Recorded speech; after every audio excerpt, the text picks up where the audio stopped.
Vincent Malloy is 7 years old.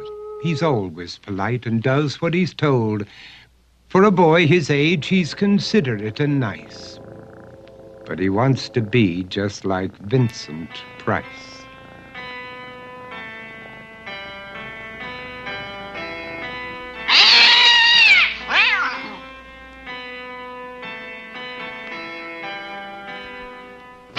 He doesn't mind living with his sister, dog, and cats, though he'd rather share a home with spiders and bats.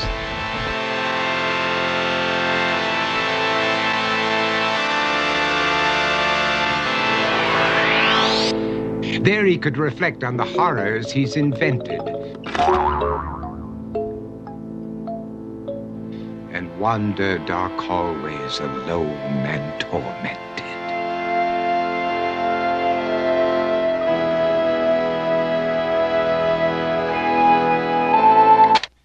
Vincent is nice when his aunt comes to see him, but imagines dipping her in wax for his wax museum.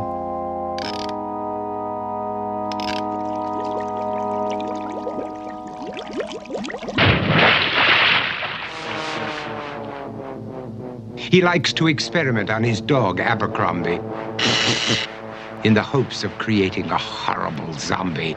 So he and his horrible zombie dog could go searching for victims in the London fog. His thoughts, though, aren't only of ghoulish crime. He likes to paint and read to pass some of the time.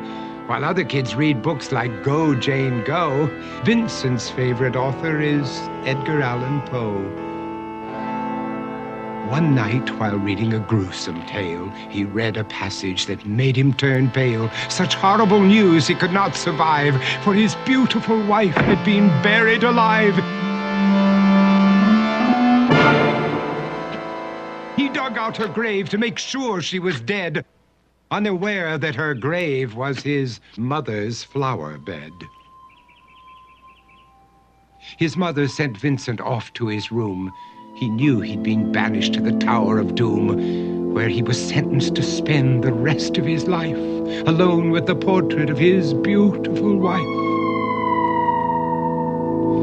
While alone and insane, encased in his tomb, Vincent's mother burst suddenly into the room. She said, "If you want to, you can go out and play. It's sunny outside and a beautiful day."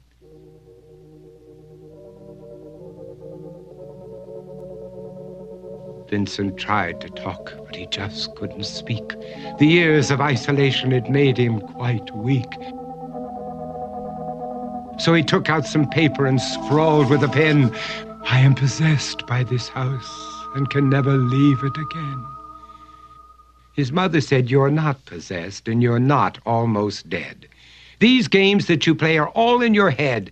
You're not Vincent Price, you're Vincent Malloy. You're not tormented or insane, you're just a young boy. You're 7 years old and you are my son.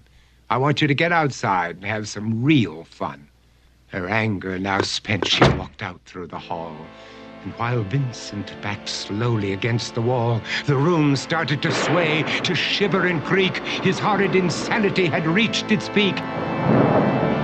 He saw Abercrombie, his zombie slave, and heard his wife call from beyond the grave. She spoke from her coffin and made ghoulish demands, while through cracking walls reached skeleton hands.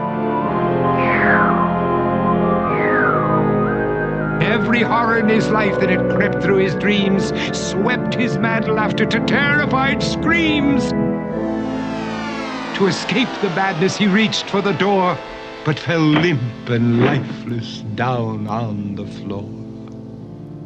His voice was soft and very slow as he quoted The Raven from Edgar Allan Poe. "And my soul from out that shadow that lies floating on the floor shall be lifted nevermore."